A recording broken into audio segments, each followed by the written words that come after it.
Aula 2, a organização do artista plástico. Na aula passada, terminamos com o item de cadastramento no mapa cultural. Hoje, iniciaremos esta aula com o item validação de carreira.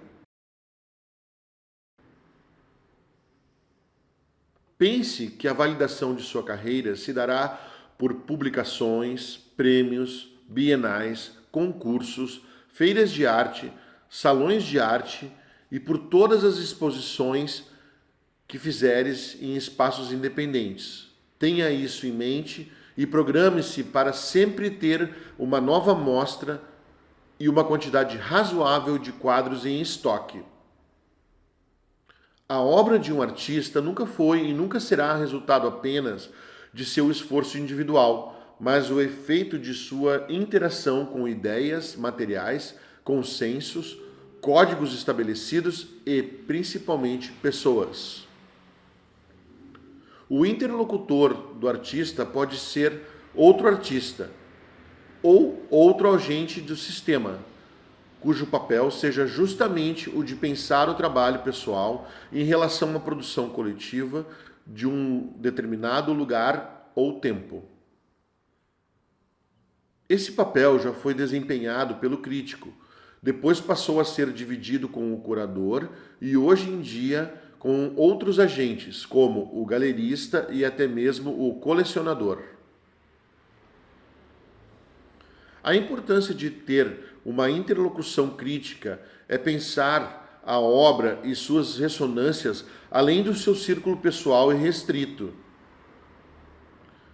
Ser acompanhado por um crítico de arte ou um curador significa confrontar-se com um ser social que não tem a obrigação de agradar o artista nem de analisar uma obra apenas em relação ao seu gosto pessoal, e sim para contextualizar o trabalho de forma mais ampla e contribuir para a construção de significados.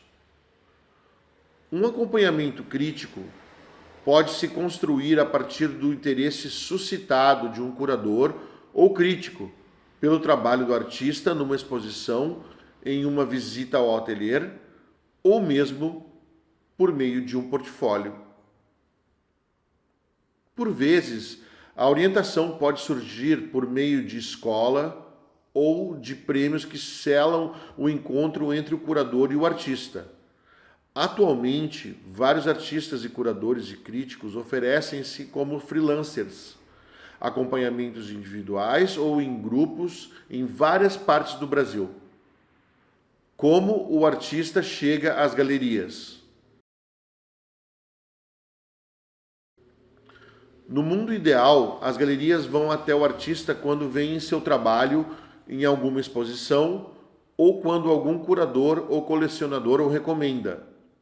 Participar de salões, prêmios, editais é uma maneira de entrar neste mercado e começar a conhecer as pessoas que podem levar o artista até uma galeria. Mas não existe regra para este encontro. Um artista já representado também pode apresentar a galeria a outro artista. Trata-se de um relacionamento que deve ser construído primeiro com seus pares, depois com outros agentes do mercado.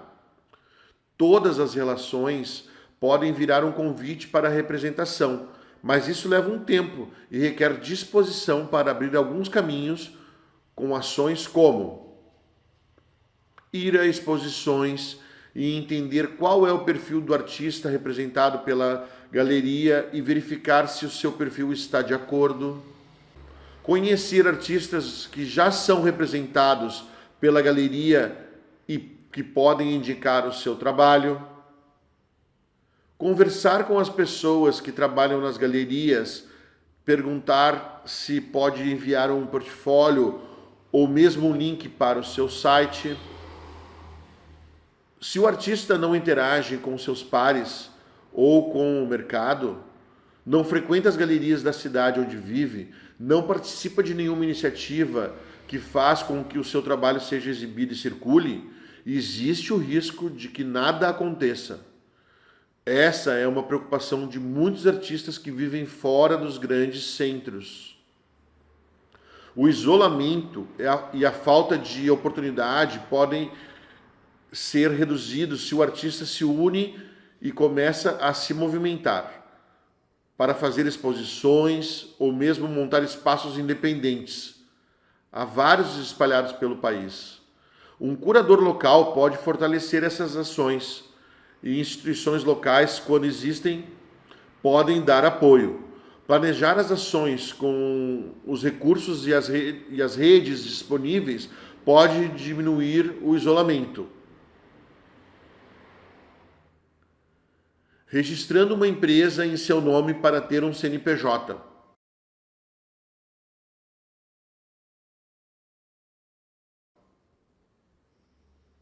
Vamos lá.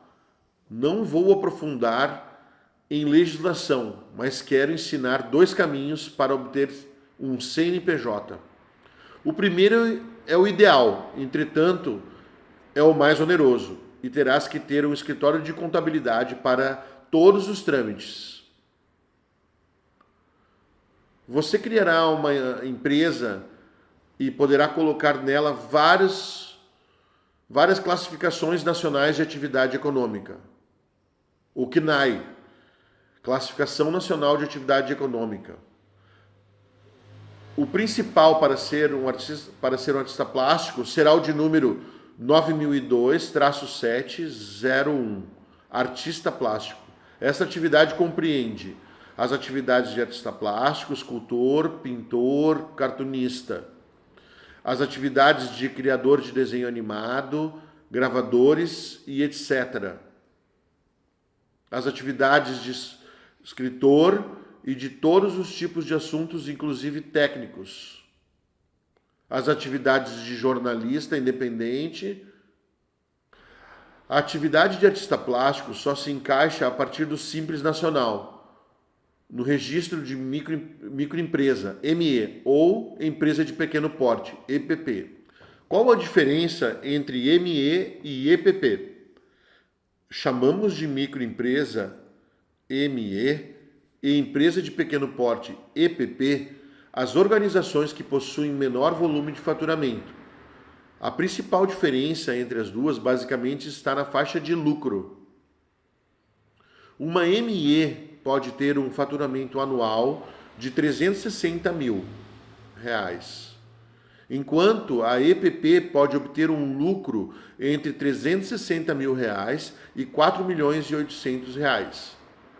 Caso uma empresa que esteja classificada este ano como ME fature um valor superior ao estabelecido no ano seguinte, deverá passar para um novo enquadramento, tornando-se uma EPP. A Sociedade Simples, SS, Empresas Empresariais, a Limitada, Empresas Individuais, EI, e a de Responsabilidade Limitada, EIRELI, podem ser enquadradas como micro ou pequeno porte. Apesar de ser um regime tributário que facilita a arrecadação de impostos, antes de fazer essa opção, é necessário avaliar a sua alíquota de impostos, de acordo com a atividade, sua faixa de tributação e o anexo em que ela estará inserida.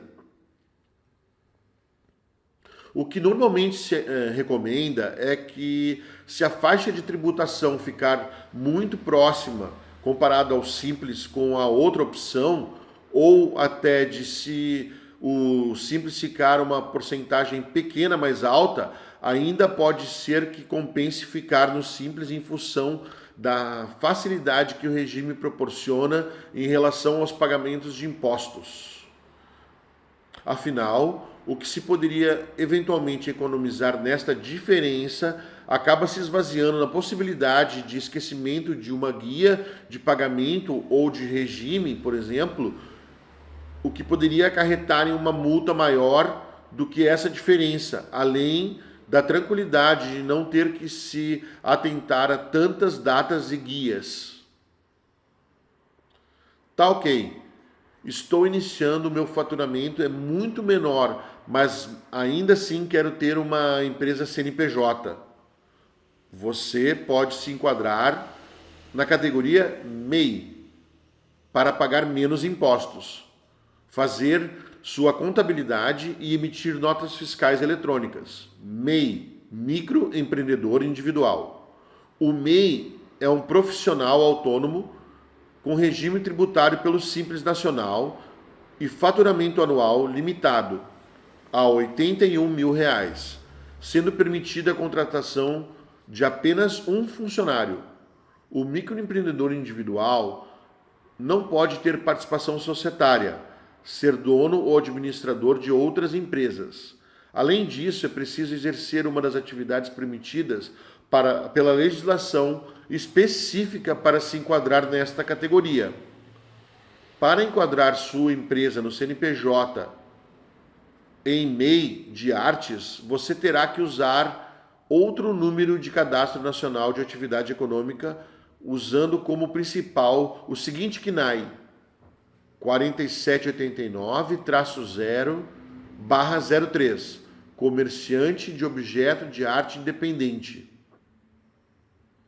Esta atividade compreende o comércio varejista de objetos de arte e o de galeria de arte. Para este CNAE haverá obrigatoriamente a inscrição estadual. Para você poder vender reproduções de suas artes, você usará como CNAE secundário o de número 5819-1/00, edição integrada à impressão. Essa atividade compreende edição de cadastros, listas de outros produtos gráficos e terá como subclasse gravuras, reproduções de trabalhos de arte e também edição de lista de dados e de outras informações, cujo formato está sujeito a direitos autorais na forma impressa, eletrônica ou internet, materiais publicitários, calendários, cartões de felicitações e cartões postais. Se você for dar aulas, o único CNAE que você poderá utilizar para dar uma nota de serviço será o de número 8592-9/99, Educação.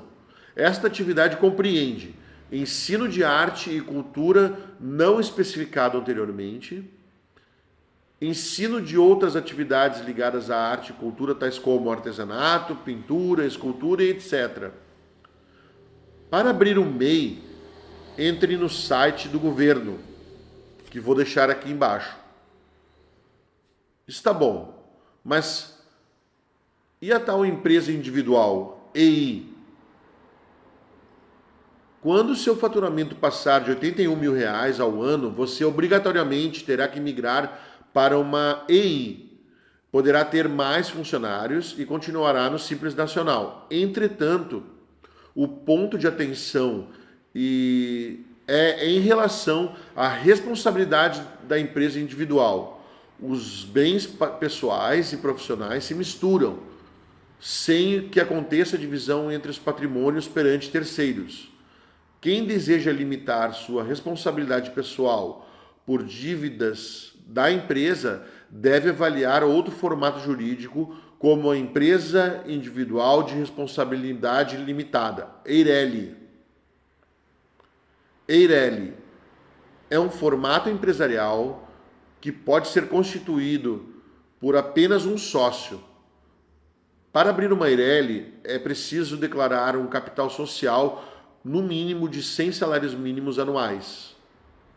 Além de não ter o capital pessoal comprometido com dívidas da empresa, e não é preciso ter o indesejável sócio fictício. Uma grande vantagem da EIRELI é o fato de que ela não possui limite de faturamento. Se você for trabalhar remotamente, vai necessitar de uma assinatura eletrônica digital, ou eCPF. Com esse sistema em mãos, você poderá assinar e enviar documentos digitais, contratos, acordos, recibos, promissórias e declarações.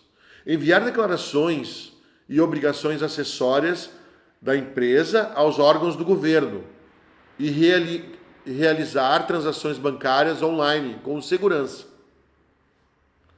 sobre o direito autoral.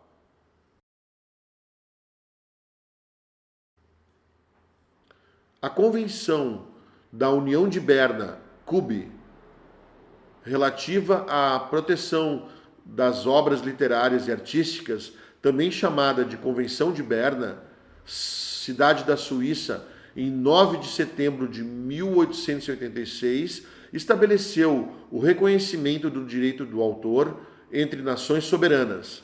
A convenção nasce na década de 1880, fruto dos trabalhos que resultaram na Associação Literária Artística Internacional de 1878, desenvolvido por insistência do escritor francês Victor Hugo. Desde 1967, a convenção é administrada pela World Intellectual Property Organization, a WIPO, Organização das Nações Unidas. Atualmente, 179 países são signatários da Convenção da União de Berna. O Brasil assinou o tratado em 1922. A CUB foi revista em Paris em 1971 e foi promulgada no Brasil pelo decreto 75.699 de /1975.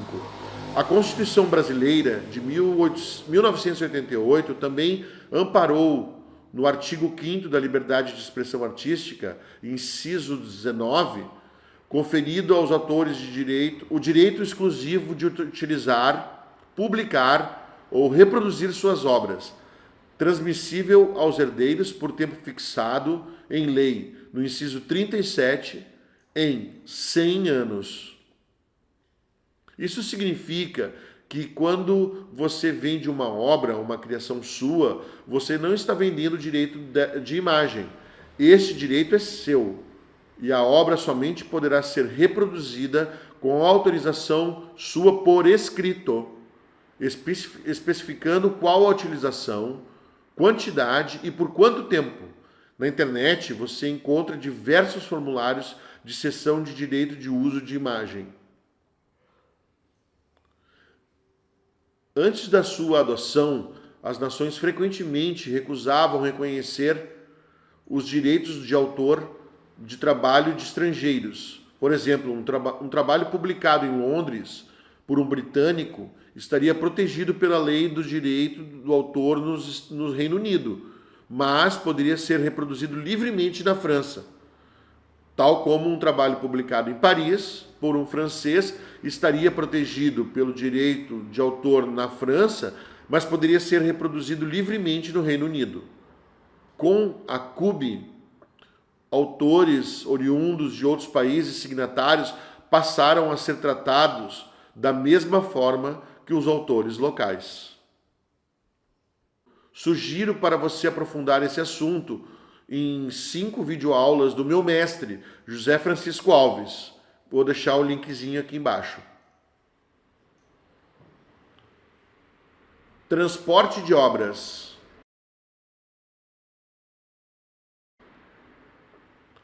As obras de arte podem transitar livremente no país, sempre acompanhadas de uma nota fiscal avulso e uma declaração de transporte de bens por não contribuinte do ICMS. Você vai jogar exatamente esse título nos buscadores do Google. Assim que gerar o conteúdo, você clicará no primeiro item da receita onde diz DOC e então faça o download. Para validar este documento, anexe uma nota fiscal avulso, carimbada pela Receita Federal como transporte, e se os objetos forem para uma exposição e retornarem, utilize a mesma nota escrevendo no item natureza da operação, transporte, ida e volta. Muitas vezes só a nota fiscal avulso é suficiente para transportar interestadual, mas vale a pena pecar pelo excesso e emitir a declaração. Transporte internacional. Cada país tem a sua legislação específica, tributária e de entrada de obra de arte. Como funciona a exportação de obra de arte? É comum as pessoas contratarem profissionais, como despachantes, para fazerem a venda de suas obras de arte e o transporte delas para o exterior. De qualquer forma, você verá quais são os passos dados por esses profissionais para que uma obra de arte possa chegar ao seu destino. A partir de 2015, o Brasil passou a fazer parte do sistema ATA, das alfândegas de 76 países, onde se emite o documento ATA Carnet. O ATA Carnet é um documento aduaneiro válido internacionalmente, que permite a exportação e a importação temporária de bens, livre de impostos de importação pelo período de 1 ano. Este documento é emitido no Brasil e aceito em 75 países. Há um custo pré-determinado de acordo com o valor do produto a ser exportado. E é um passaporte de mercadorias que simplifica as etapas de exportação e importação temporária nos países que for apresentado, oferecendo agilidade e segurança ao desembaraço aduaneiro de seus bens. O nome ATA é originário das expressões admission temporaire, em francês o temporaire, e admission em inglês. Como um passaporte, uma das folhas recebe um carimbo de alfândega estrangeira na entrada e outro carimbo na saída. Do mesmo modo, o documento é carimbado pela aduaneira brasileira na saída e no retorno. O ATA Carnet deverá ser devolvido à CNI, Confederação Nacional das Indústrias, por intermédio das federações das indústrias regionais, juntamente com os vouchers, talões que foram utilizados, assim como o comprovante de pagamento de impostos locais, no caso da venda do produto. As principais vantagens do sistema ATA são facilidade e rapidez da emissão do documento, pois a solicitação através de uma plataforma altamente intuitiva e de uso simples e é emitido por uma entidade empresarial, no caso, a sua federação regional, Federação das Indústrias Regional. Agilidade no atendimento e na conferência dos bens em todas as alfândegas dos 75 países signatários do sistema ATA. Segurança para o transporte de materiais de trabalho para fins educativos, científicos, culturais e desportivos, pois os bens passam a circular internacionalmente com a documentação adequada. Com apenas um ATA Carnet é possível realizar inúmeras viagens para destinos diferentes durante o ano de vigência do documento. Além disso, não é preciso retornar ao país de origem, procedência toda vez que você desejar viajar de novo para outro país. Os bens podem ser exportados, reimportados, importados e reexportados parcialmente, oferecendo maior facilidade para a circulação dos bens. O representante do ATA pode ser qualquer pessoa autorizada, tanto física como jurídica. No documento é possível indicar até 3 representantes. Não existe a figura do exportador ou do importador. Não haverá necessidade de se ter um parceiro comercial no destino. ATA Carnet é frequentemente utilizado para a admissão temporária de obras de arte. Para acessar o sistema ATA, vou deixar aqui embaixo o link. E a seguir vou citar 8 passos importantes para se emitir o carnê. O primeiro é: cadastre-se como representante. O segundo, preencha o formulário de solicitação. O terceiro, informe os países que serão visitados. O quarto, informe os bens e a descrição que deve ser feita em português e inglês. O quinto, confirme informações e aguarde a aprovação do CNI ligado à sua confederação regional. O 6, a ATA Carnet aprovado, contrate o seguro de garantia. 7, informe o número da apólice de seguro no sistema. 8. Retire seu ata-carnê na federação mais próxima da sua cidade, mediante o pagamento de taxa. Pesquisei e achei o valor das taxas razoáveis. Por exemplo, se você for exportar até 50 mil dólares, o valor da taxa é de R$ 531. Entrega do termo de compromisso, contrato de conta de garantia, se aplicável, ambos com firma reconhecida e cópia da apólice de seguro. Mais informações no link abaixo. Declaração de liberação do IFAM. A declaração de saídas de bem cultural, no link abaixo, serve para você ver sobre as restrições de envio de obra de arte para o exterior e para emitir a declaração de envio de obra de arte para o exterior.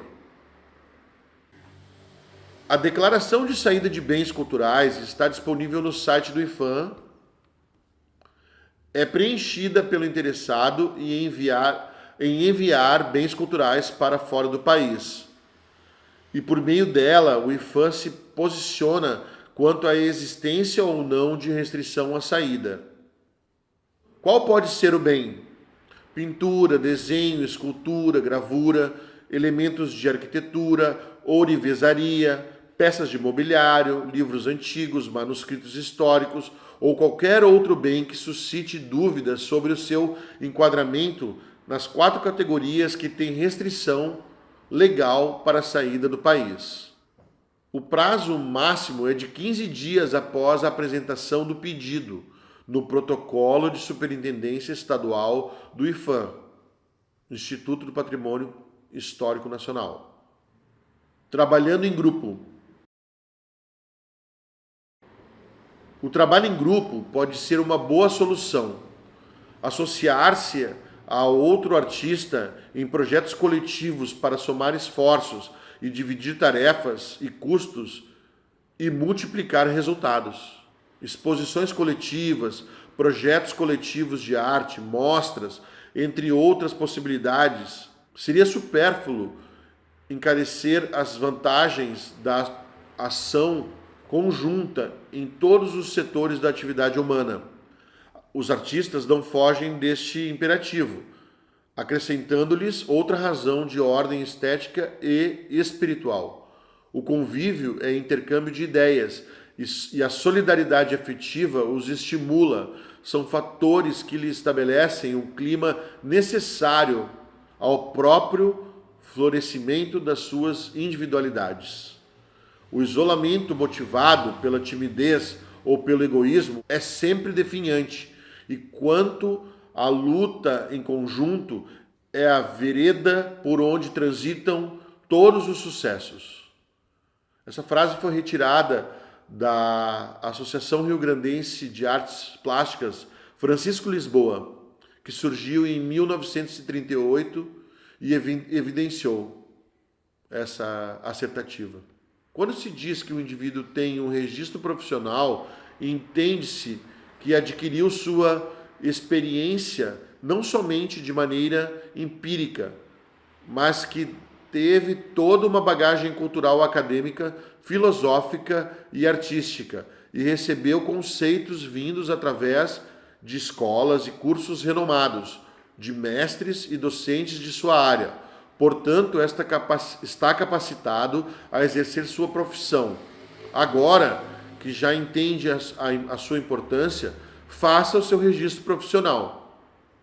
O artigo 8º da Constituição Federal, inciso 5º, diz que ninguém será obrigado a filiar-se ou manter-se filiado a sindicatos.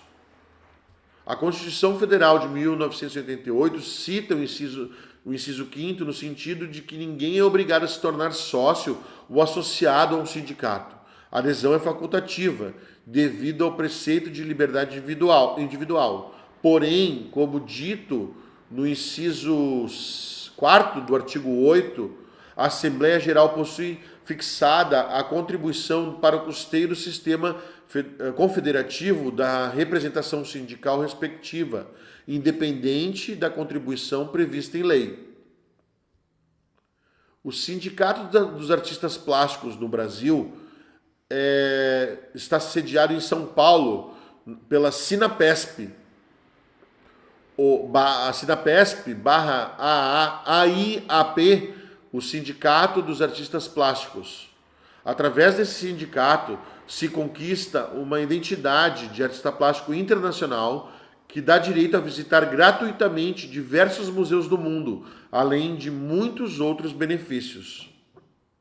O Sindicato dos Artistas Plásticos em São Paulo teve origem em 1937, como associação de classe visa contribuir para a profissionalização da atividade artística.